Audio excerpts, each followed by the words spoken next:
నుంచి ఇస్తుంది 10,000 రూపాయలు. ఓకే. ఇంకో 6,000 కేంద్రాన్ని లెక్క అనమాట. అది ఒకటి కొంచెం చిన్న తేడా చేసుకుని పెట్టారు. మొత్తం మీద 13.5 నేనే ఇచ్చానని చెప్పుకున్న జనానికి తెలుసు. అది తప్పించి మిగతాదంతా నడుస్తుంది. ఇప్పుడు ఓవరాల్ గా చూస్తే మిగతా అన్ని అమ్మ ఒడి అయినా అమ్మ ఒడి ఇద్దరికి ఇస్తానన్నారు. ఇప్పుడు ఒకళ్ళకే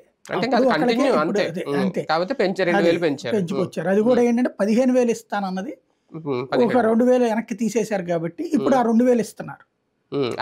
మొన్నటి వరకు 13,000 వచ్చింది. అదే అనేది 15,000 2,000 తీసేసి 13,000 ఇచ్చేవాడు. ఇప్పుడు 17,000లో 2,000 తీసేసి 15,000 ఇస్తారు. అదే 2,000 పెరిగినట్టు అంతే. వాళ్ళ డబ్బులు వాళ్ళకే ఇస్తున్నారు. తీసివేత అయితే కొత్తదేం సంబంధం లేదు. కిందసారి ఇస్తానంది ఈసారి ఇస్తున్నట్టు అంతే. అప్పుడు తీసేసిన 2,000 ఇప్పుడు ఇచ్చేస్తున్నారు. అది యాడ్ చేసి మళ్ళీ తీసుకున్నట్టు.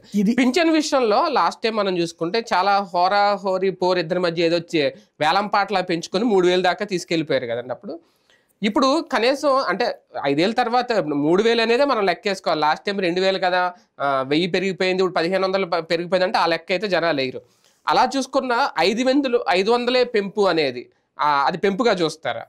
అంటే పబ్లిక్ అదే ఆలోచించుకోవాలి. అంటే బేసిక్ గా అయితే భారతదేశంలో హైయెస్ట్ పెన్షన్ నో డౌట్.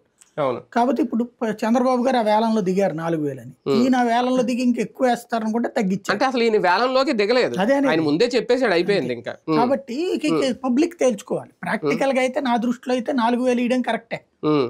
కాకపోతే అది దశల వారీగా ఇస్తానని నేను ఏమన్నా